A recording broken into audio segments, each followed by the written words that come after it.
Hey guys, welcome back to episode 2 of From Birth to Legacy. Today we're going to talk about something that I love, and in this case it's a tech geek love, and it's a program called RoboForm. My wife and I own a business. We do all of our banking online. We pay all of our utilities online. Everything from social media accounts to credit card accounts, everything takes a different password, and all the password rules are completely different. So even though I try to maintain a consistent password, depending on the rules and the complexity, I have to change it. So for example, things that I do strictly on the internet, I'll have more special characters, but there are things like my Netflix or my Amazon Prime where special characters add another 5 minutes of using the remote to get to that special character.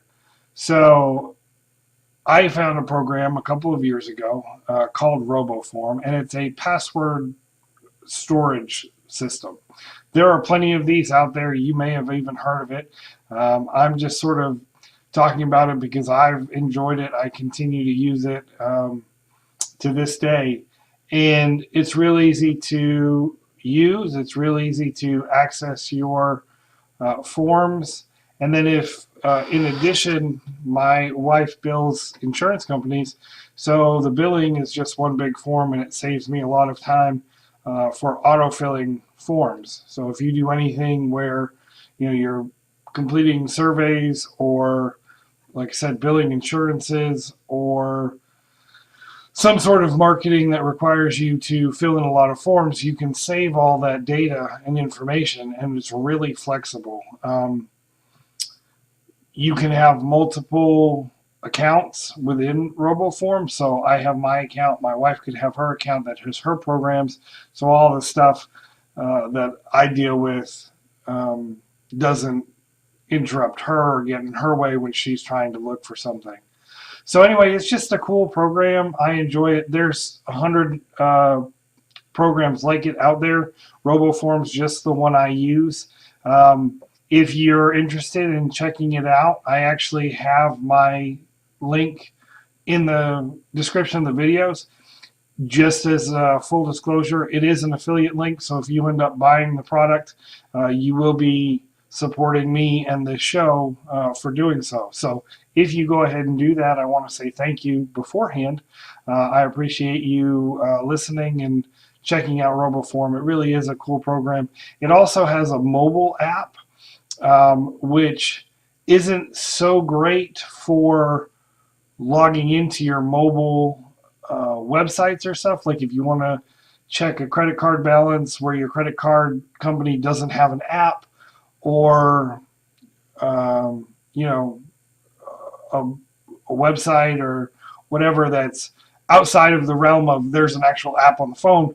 It's not great for that, but it is a good place to store other information in addition to username and passwords. So if you have your vehicle's VIN number, if you have an insurance policy number, your social security maybe, and it's all protected by the security from RoboForm, which is very intense, as they know you're saving passwords that people can't get a hold of. I really like the idea of the thumbprint on the iPhone. That's how I log into it, because frankly, with all the different passwords I have and all the different places that I log into my websites and my apps, there's no way I could remember all of the passwords. So I really enjoy that RoboForm. Yeah, it's pretty cool. It has a nice toolbar feature for your browser. So you can just, instead of going to the web page, pulling up the login, you can actually just click on wherever you want to go. So say you want to log into your Facebook account and you log out because it's a public computer or somebody else uses it. You can click on the logins, click on your Facebook account. It will bring you to the page, automatically log you in, and then you'll be there. So it saves a little bit of time. It's not hours, but a few minutes here or there for something that you do every day is, it's nice and convenient. And again, if you're interested in checking it out, my affiliate link is in the description. If you're morally opposed to having an affiliate link, then it's just roboform.com.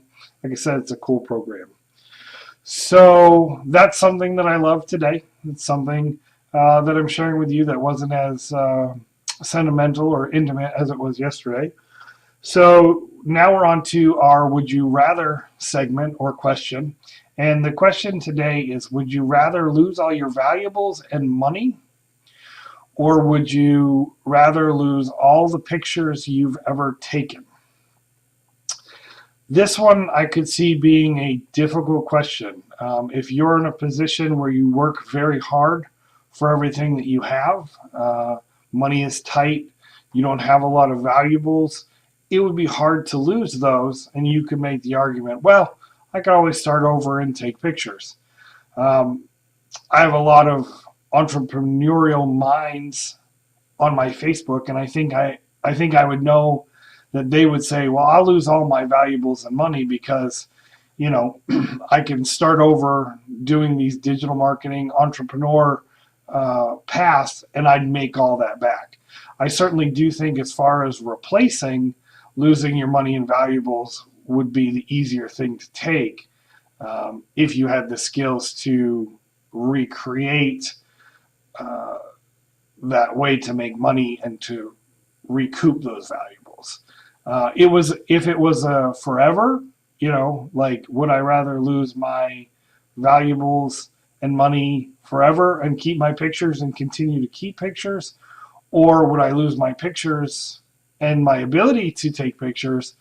Again, it goes down to, if I don't have money or valuables, where am I going to live? But I don't really want to lose my kids' pictures either. So I think I'd come down on probably, I'm not a big picture guy, so I would probably rather lose all my pictures. Because I could start over and take more pictures. So that's my answer. I'd love to hear yours. I'd love to hear your rationale. If you feel like you have a strong opinion either way, or just an off-the-cuff opinion, please leave them in the comments or find me on Facebook. Let me know what you think, and and maybe we can start a conversation and see where it goes. So today, my hate portion of this video is somewhere between serious and comical. If you don't know, if you haven't seen me in other places, if you don't know me personally, then you may not know that I am actually married to a woman who was born disabled. She uses crutches and a wheelchair to move around, but she is not, I think, what people immediately think of when they think of somebody who's disabled. She's not somebody who needs constant care and attention. There are things that we have to do differently than other people, non-disabled people.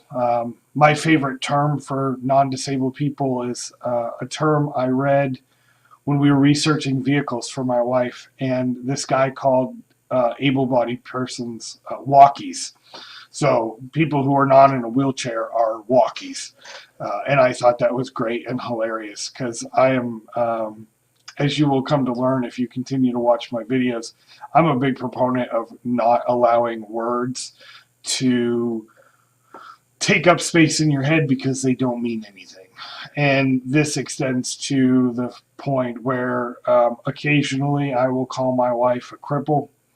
And I know everybody just took an instant gasp. I could hear it in the world over.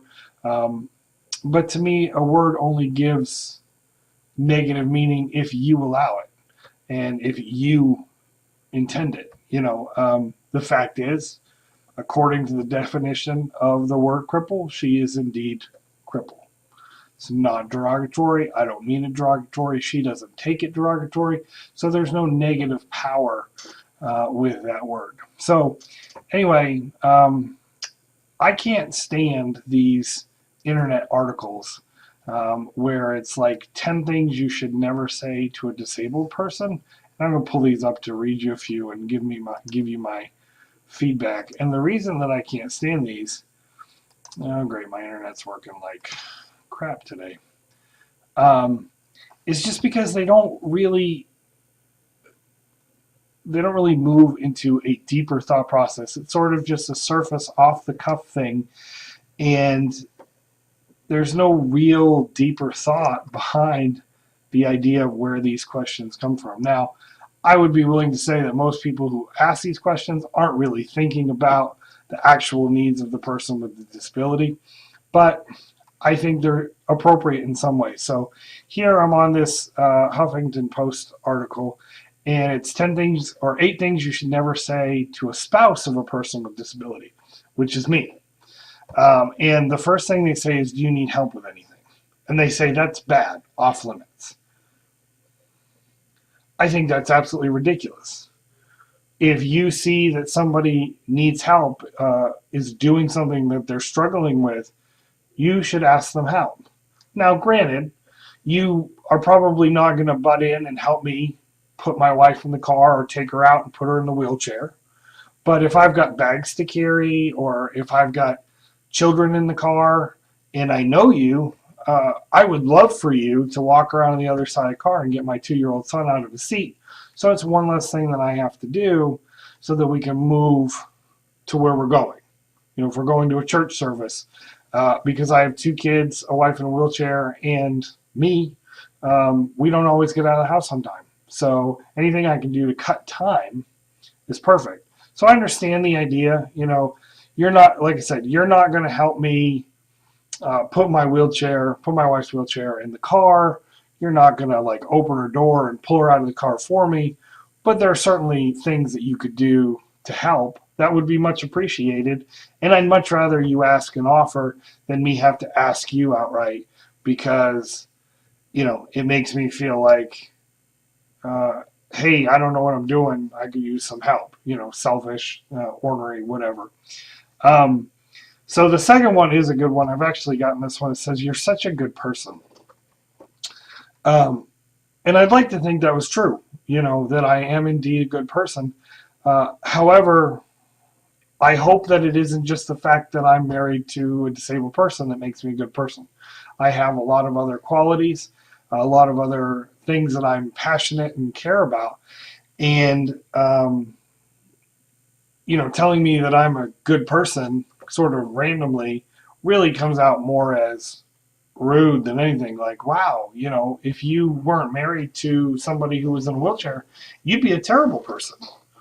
We would hate you. And so it's really good that your spouse has redeemed you, so that you are still a good person, but again, I'm not sure where that would come up. What has happened to me is I've had mostly older people, older gentlemen, who come up to me and pat me on the shoulder and just tell me how amazing that I am, that, I would, I don't know, take on such a burden, I guess is their thought.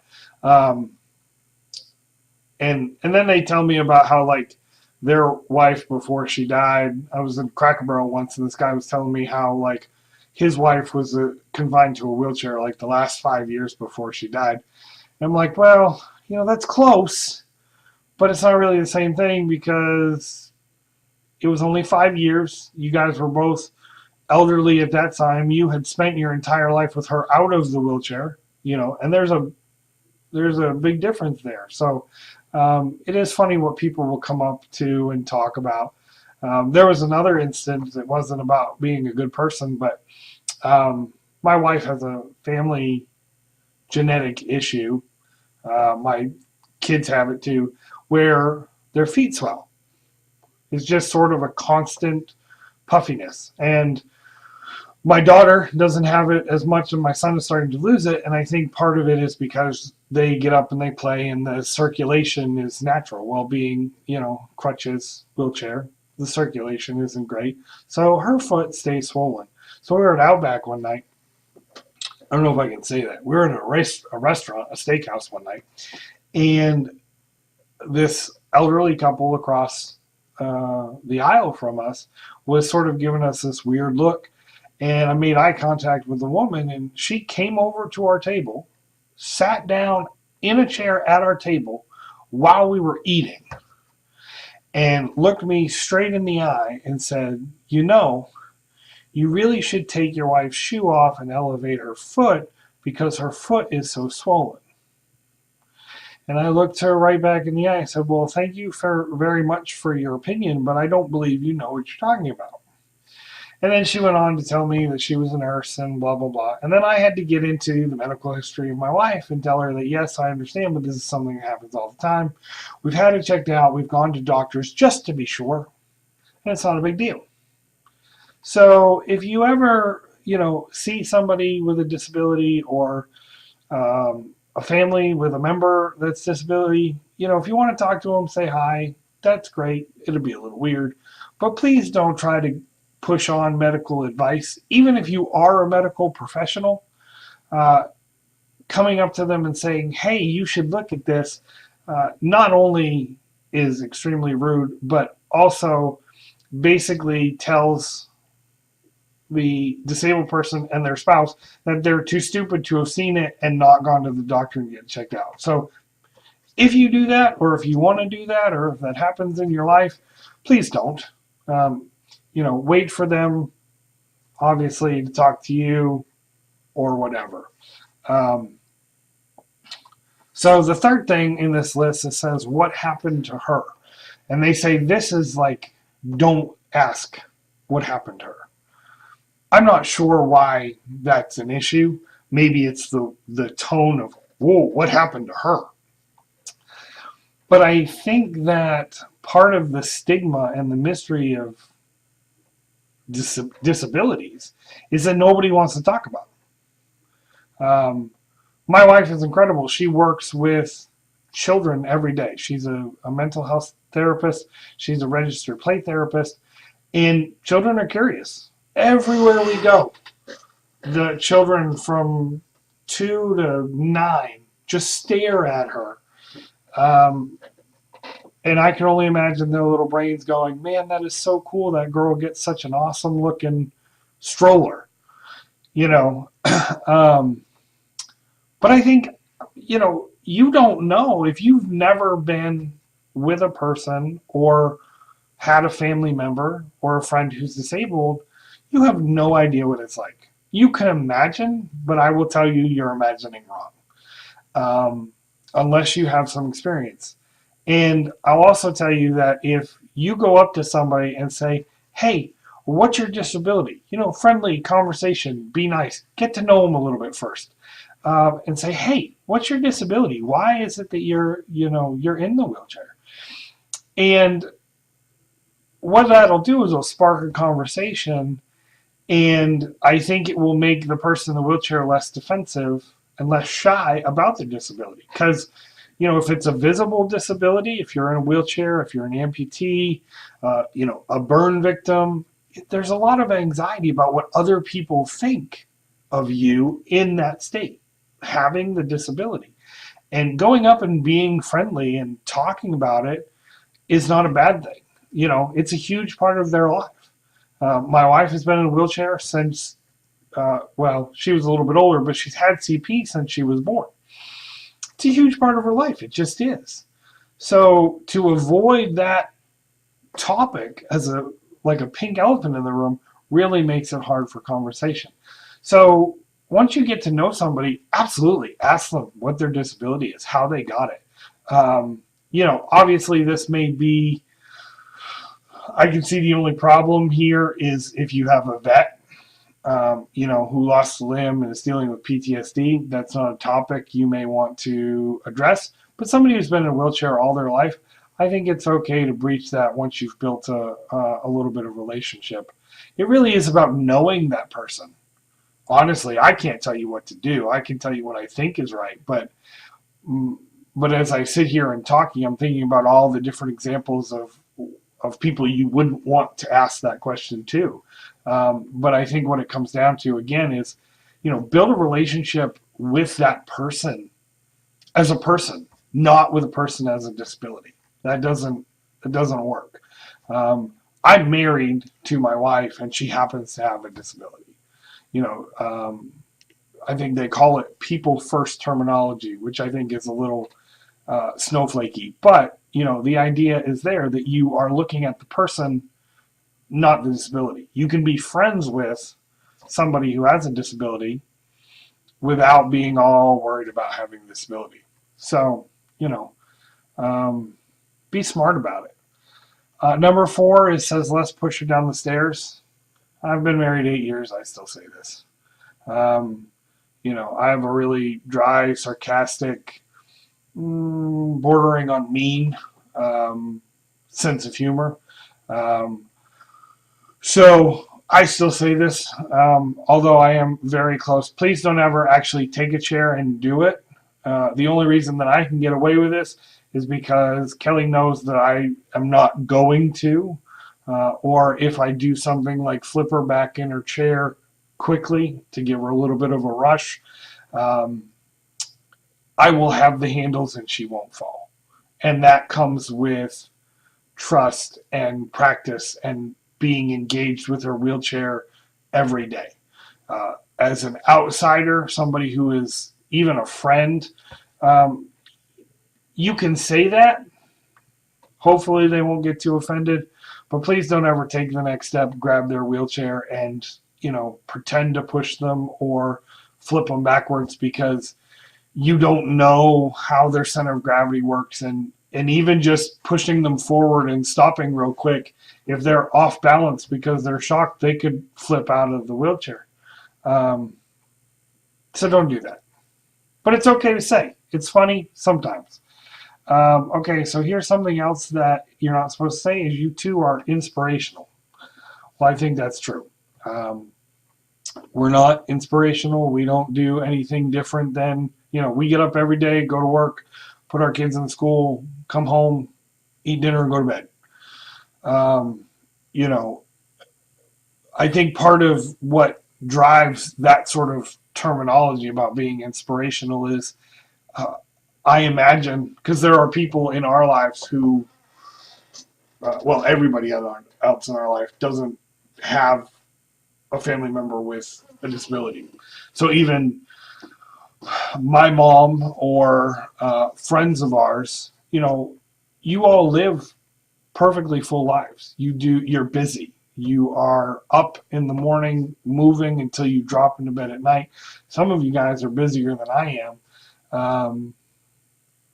And I can imagine the idea of, okay, let's say tomorrow you wake up and your spouse is all of a sudden in a wheelchair. The complete overwhelming nature of that thought process to wrap your head around everything that would have to change instantly is a lot to think about. What you guys don't know is that we never had it any other way. We only do what we can do, and we do it the way we do it. So, the way that you learn to deal with, like when you're going from being married to having children. Like if you're married, you're still busy. You go out, you hang out with friends, you're still getting up early, going to work, coming home, and your life is full, time-wise. And then you have a child, and the idea of adding a child to that process is insane. Not in a bad way. It's just, thinking about all the time that a baby takes, but you do it. And then, in a couple of months, you don't even remember how you lived life the other way. That's kind of how it is with me and Kelly. It's like she was in the wheelchair when we met. So we've always done things our way. Adapted, avoided, whatever it happens to be. So it's okay that you guys don't understand how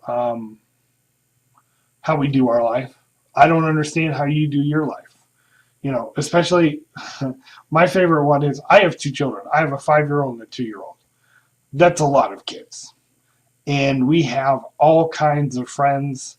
And Kelly likes those TLC shows where there's like just boatloads of children.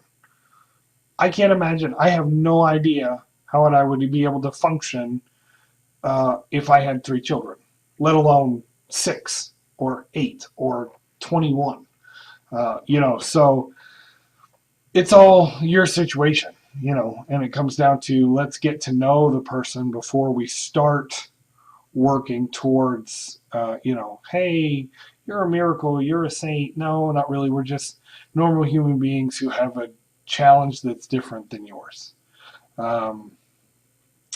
So that's, my part that I hate, because these internet articles are so shallow and not thought-provoking that you really got to sit down, and if you have a person or a friend with a disability and you go onto these articles, you're gonna treat them like crap. You're not going to be able to relate to them at all because you're going to be scared to say anything. Don't be scared.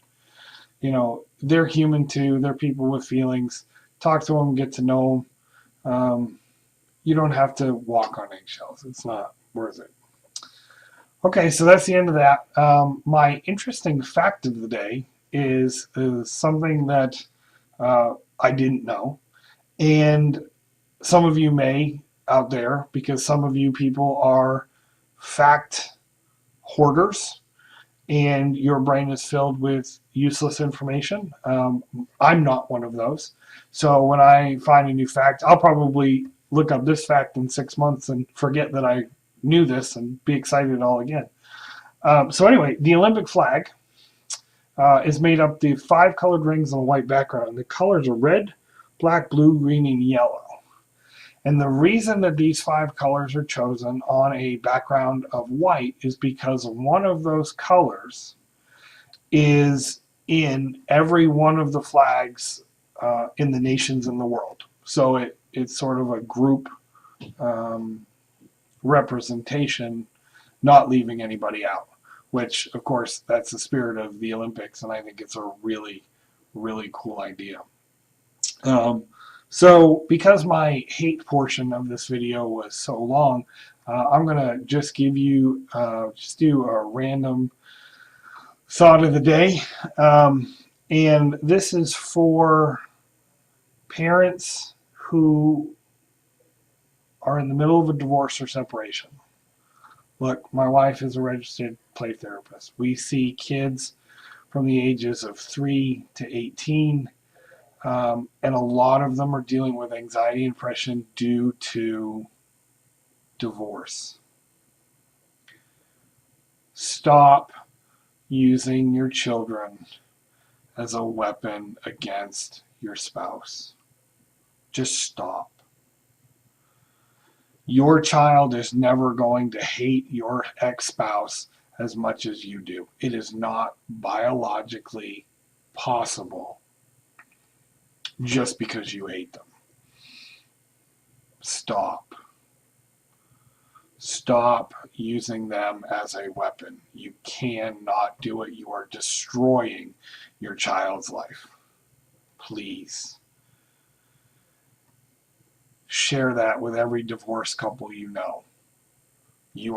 Because you need to speak up for the child, because the child can't speak up for themselves. Even if they're 17 or 18, the parents are still using them as tools, as weapons.